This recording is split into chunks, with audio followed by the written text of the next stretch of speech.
Good afternoon, children. Children, before your tests, we were doing our topic water, and in that we had done the last subtopic which we had done was solutions. Today we will proceed with that topic only, and we will be studying about various kinds of solutions. So the first kind of solution which we are going to talk about is true solutions. Now, what are true solutions? Let us see. True solutions. See, normally whatever solutions you prepare in which you cannot see the solute and solvent separately after mixing a solution are true solutions only. Whatever solutions you prepare in daily lives. Now, if we try to study in detail the characteristics of what are true solutions, so we can say that true solutions are those solutions in which the solute particles are so small in size that they cannot be seen through naked eyes also, and under the microscope also you cannot differentiate between the solute and solvent. So if we try to summarize the characteristics of true solutions, let us see what are the characteristics of true solutions. So the first characteristic of a true solution is that true solutions are homogeneous in nature. Homogeneous means they throughout the solution you will find the similar characteristics. So homogeneous, true solutions are homogeneous. Second, particles of solute very small, near about 10 to the power minus 10 meters. Another characteristic is that if you try to pass light through a true solution will never scatter light. True solutions do not scatter light. Another characteristic whenever you prepare a true solution is they are clear and transparent. Clear and transparent. If you keep a true solution for some time and see whether its solute is getting settled down, you will never find that.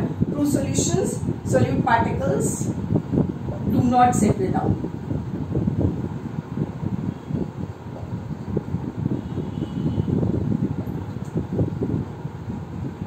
And last characteristic of a true solution is that if you try to separate solute and solvent by filtration,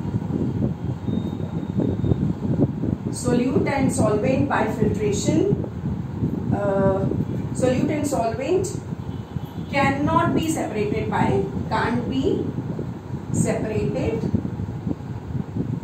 by filtration. So these are the characteristics of a true solution. Now, I told you earlier also that solutions which you prepare in water are known as aqueous solutions.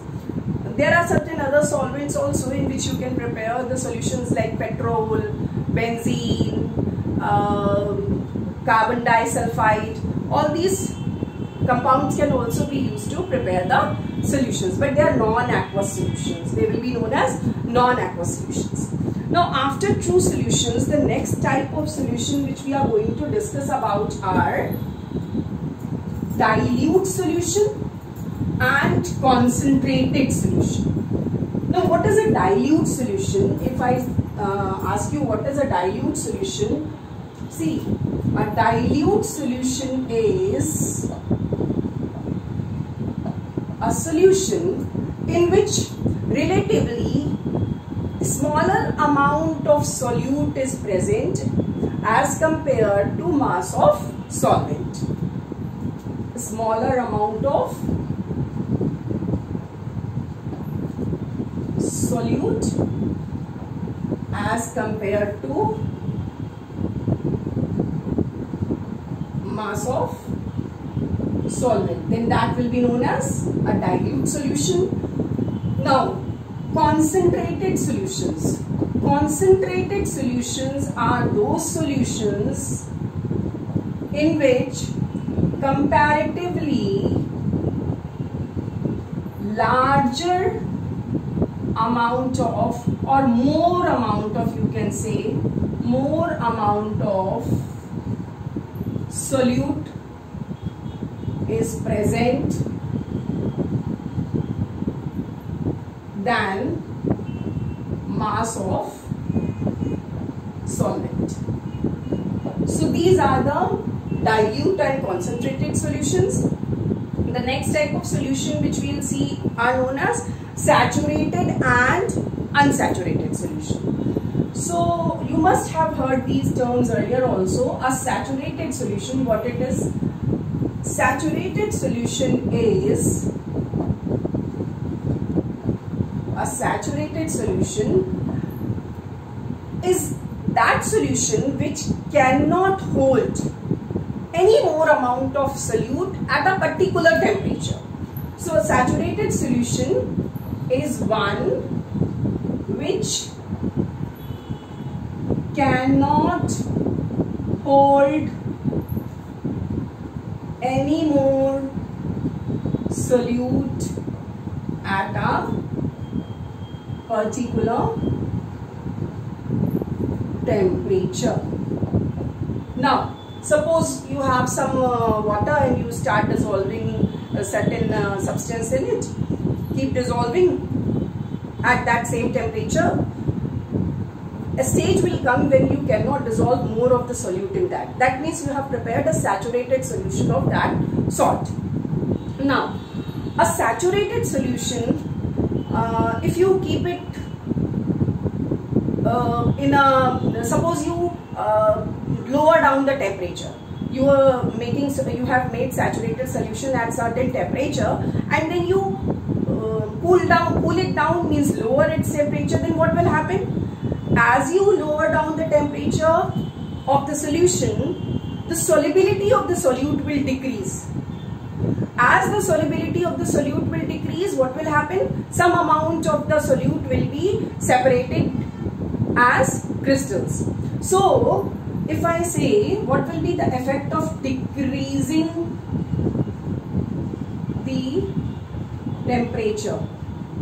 Decreasing the temperature of saturated solution, what will happen?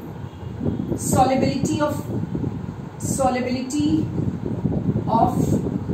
solute will decrease, and sum of solute will separate as crystals. So like this will be the effect of decreasing the temperature of a saturated solution. Since on decreasing temperature, solubility of solute will decrease, and therefore some of the solute will separate as crystals. The remaining solution will be as saturated solution only.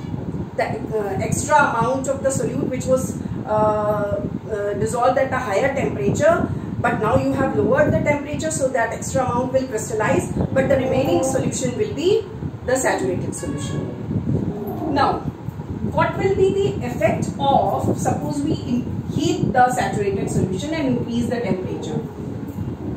Effect of heating. Effect of heating on a saturated solution. So when you heat a saturated solution, what will happen? The solubility of the solute will increase. That means you can dissolve more of the solute. As the temperature increases, solubility of the solute will increase and you can dissolve more solute, and thus solution, that means when you heat, the solution becomes unsaturated and then you can dissolve more of the solute into it. So what is the effect of heating a saturated solution? It can dissolve more solute as it becomes unsaturated.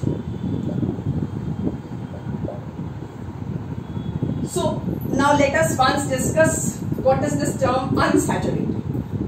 Unsaturated solutions are those solutions in which you can dissolve more solute at a particular temperature.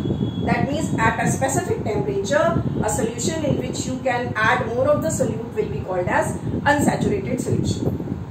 So, if a solution which is saturated and you want to convert it to unsaturated solution, what will you be doing?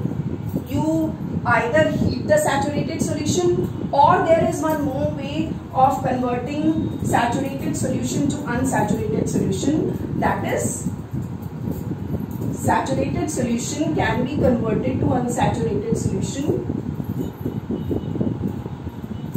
Saturated solution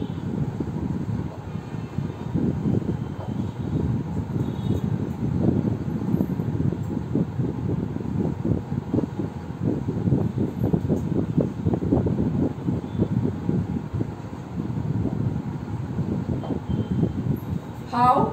By heating or by adding